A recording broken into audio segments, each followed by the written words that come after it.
This is a tale of two geniuses. Chapter 1. In the vibrant town of Ibitayo, where laughter echoed through the rustling pans and the aroma of freshly pounded yam wafted through the air, there lived a boy named Folarin. He was no ordinary boy. At just 15, he could solve riddles faster than the town elders and fix a broken calabash with such precision that even the owner wouldn't know it was ever cracked. But Folarin's genius wasn't his most pressing challenge. His heart belonged to Ayinke, the beautiful daughter of Chief Oladimeji, the wealthiest and wisest man in Ibitayo. Ayinke was no damsel waiting to be charmed. She was as brilliant as she was beautiful, renowned for her sharp wit and mastery of proverbs that guided their community. The tale began on a bustling market day. Traders hawked their wares under the fiery sun.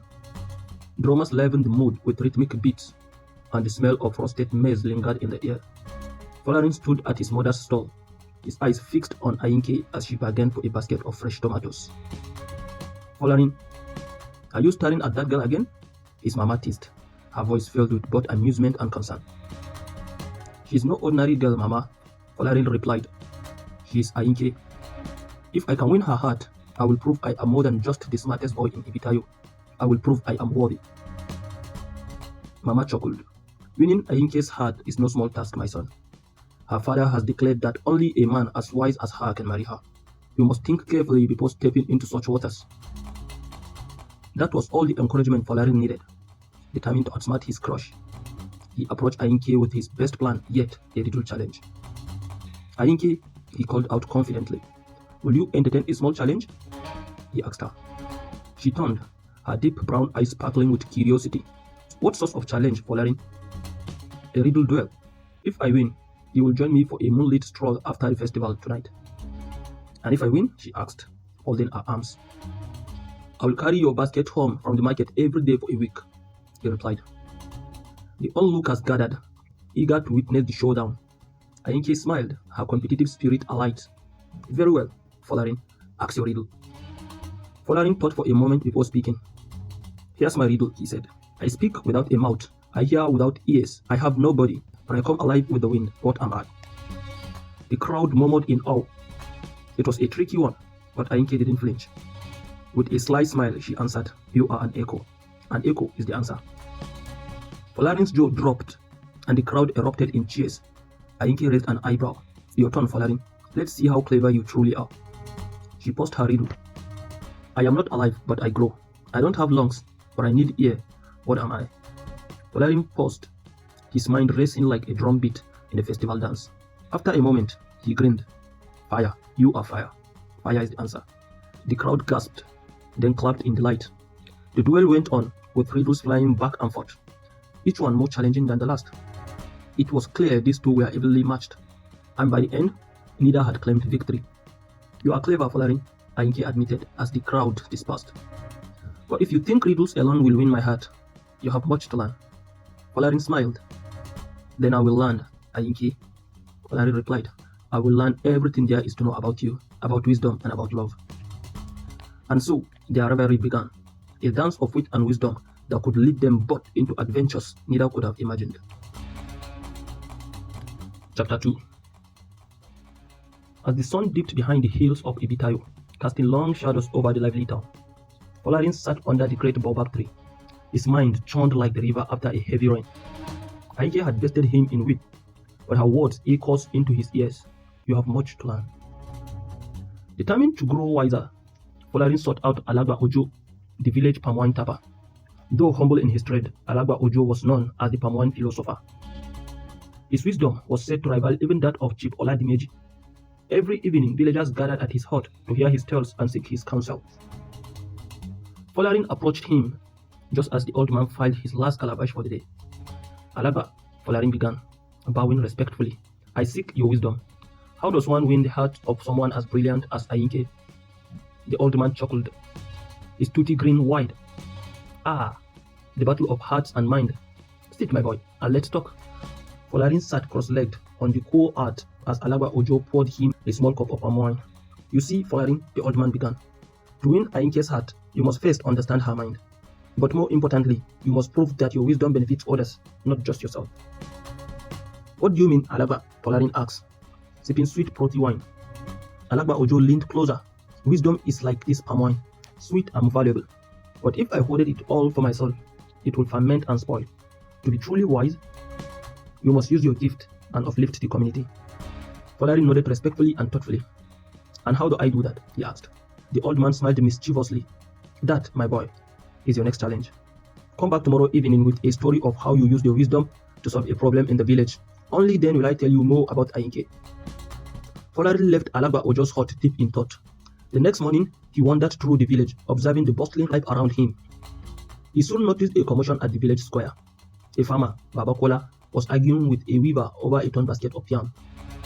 The yams meant for the market were scattered on the dusty ground. This is your fault, Baba Kola shouted. Your basket is too weak. No, it's your fault, the weaver retorted. You overloaded it. Folarin saw an opportunity. Stepping between the two men, he raised his hand for silence. Baba Kola, Baba Weave, let me propose a solution, he said confidently. The men glared at him but stopped arguing. Folarin knelt to examine the basket and the yams. The basket weaving is fine, but it wasn't designed to carry such a heavy load, Baba Weave. Perhaps you could strengthen your handles with palm fronds for future baskets. And Baba Kola, why not split your yam into 2 lighter loads next time? The two men exchanged glances, then nodded. The boy is right, Baba Kola admitted. We will do as you say. The villagers who had gathered clapped and cheered. Baba Weave even gave Folarin a small woven charm as thanks. That evening, Folarin returned to Alagba Ojo, recounting the story with pride. The old man laughed heartily. You are learning, boy. Wisdom is not just in riddles, it's in solving everyday puzzles of life. Tomorrow I will tell you more about Ayinke, but beware, love is its own riddle. As Folarin walked home, he felt a newfound confidence. He had made progress, but the game between him and Ayinke had just begun. Chapter 3. Folarin woke early the next day. The downlight creeping through the raffia blind of his small room. His conversation with Alagba Ojo had given him a sense of purpose, but he knew that Ayinke was not someone easily impressed. To win her heart, he would need to show more than cleverness. He would need to understand her world. Later that afternoon, Folarin spotted Ayinke at the village stream, her brightly colored wrapper tied tightly around her waist. She carried a calabash on her head with the elegance of a queen. A few younger girls surrounded her, giggling and mimicking her every move. Folarin, Ayinke called, her voice carrying a playful edge. Are you here to fetch water or just watch me? Folarin grinned, walking closer. I am here to prove I am more than just a watcher, Ayinke. What task can I assist you with today? She laughed, her white teeth gleaming in the sunlight. You are persistent. I will give you that. If you truly want to impress me, meet me at the chief's compound tomorrow morning. We will see if you are as wise as you claim. The other girls gasped. The chief's compound was a place of great importance, reserved for elders and those summoned for council. Ayinke's father, Chief Oladimeji, was not a man to be trifled with. Folarin hesitated for a moment before nodding. I will be there. The next morning, Folarin arrived at the chief's compound. His heart pounded like a talking drum that heralded important announcements. The compound was a sprawling space, its walls adorned with intricate carvings of animals and ancestral spirits. At its center stood a massive Iroko tree, under which Chief Oladimeji often sat to dispense wisdom. Ayinke was waiting, dressed in a richly embroidered asoke. Beside her stood her father, his piercing gaze fixed on Folarin. So you are the young man my daughter speaks of, Chief Oladimeji said, his deep voice commanding attention. Ayinke tells me you are clever. Let's see if that is true. Ayinke stepped forward with a gourd in her hand. Folarin, she began, her tone seriously. Inside this gourd is something precious. If you can guess what it is, you may earn my respect. But if you fail, you must carry water for my household for a week. The onlookers, including the chief wives and the servants, leaned in eagerly. Folarin took a deep breath, his mind racing. He knew Ayinke's riddles were never straightforward. He shook the gourd gently and listened. It made a faint sloshing sound. Water? He guessed. Ayinke shook her head, a mischievous smile playing on her lips. Try again. Folarin closed his eyes, thinking deeply. The gourd was light, and the sound was too faint for water. Then it struck him. Something precious could mean something symbolic.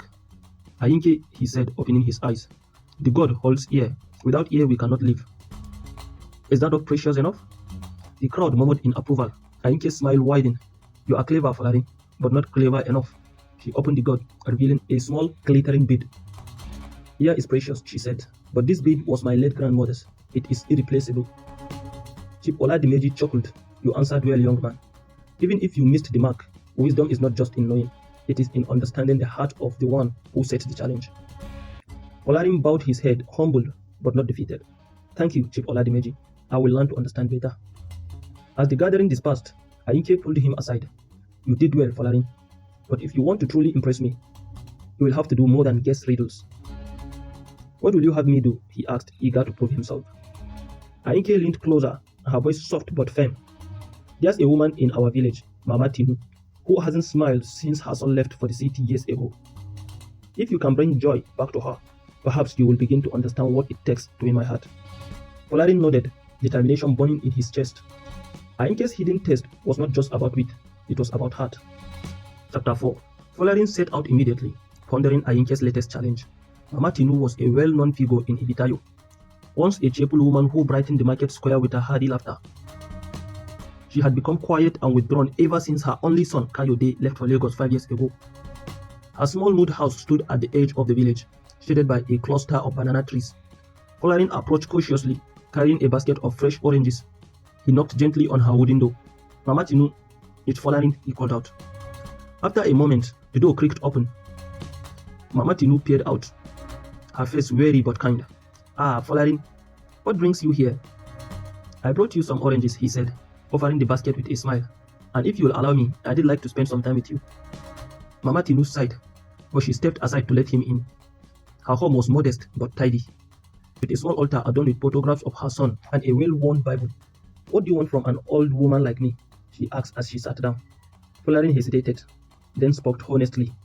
I want to see you happy again, Mama. The village misses your laughter, and so do I. Mama Tinu's eyes softened, but she shook her head. It's not so simple, my boy. My heart has been heavy since Kayode left.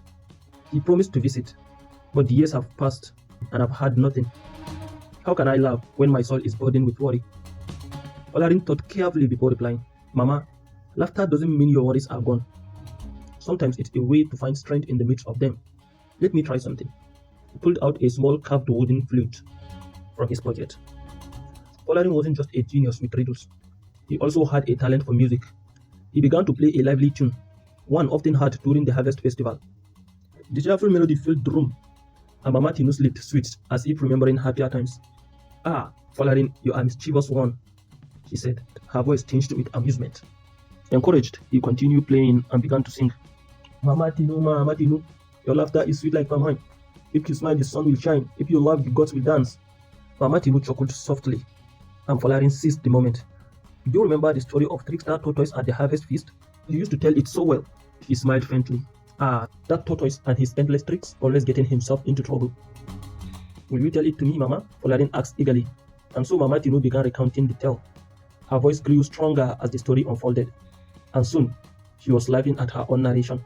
Folarin joined in, clapping and cheering her on. When the story ended, Mama Tinu leaned back, her face glowing with a mix of joy and nostalgia. You have done well, Folarin. For the first time in years, my heart feels lighter. Folarin grinned. That's all I wanted, Mama. But there's one more thing. He reached into his satchel and pulled out a letter. I asked the traveling merchant, Baba Bodi, to inquire about Kayode in Lagos. He brought back this letter. Mama Tinu's hand trembled as she opened the envelope. Her eyes filled with tears as she read the words aloud. Kayode was doing well and planned to visit soon. Oh, Folarin, she exclaimed, tears streaming down her face. You have given me hope. Folarin smiled humbly. It was your laughter that brought me hope, Mama. I only helped it find its way back. As he left her house, Folarin felt a deep sense of accomplishment. That evening, as the sun dipped below the horizon, Ayinke found him near the baobab tree. You've done it, she said softly, her eyes reflecting the golden light. Mama Tinu smiled today. The entire village is talking about it. Folarin shrugged playfully. It was nothing, just a little music, a story, and some effort. Ayinke studied him for a moment, then smiled. Perhaps there's more to you than I thought, Folarin. But don't get too comfortable. The game is far from over. Folarin laughed, his confidence renewed. Good, I like a challenge.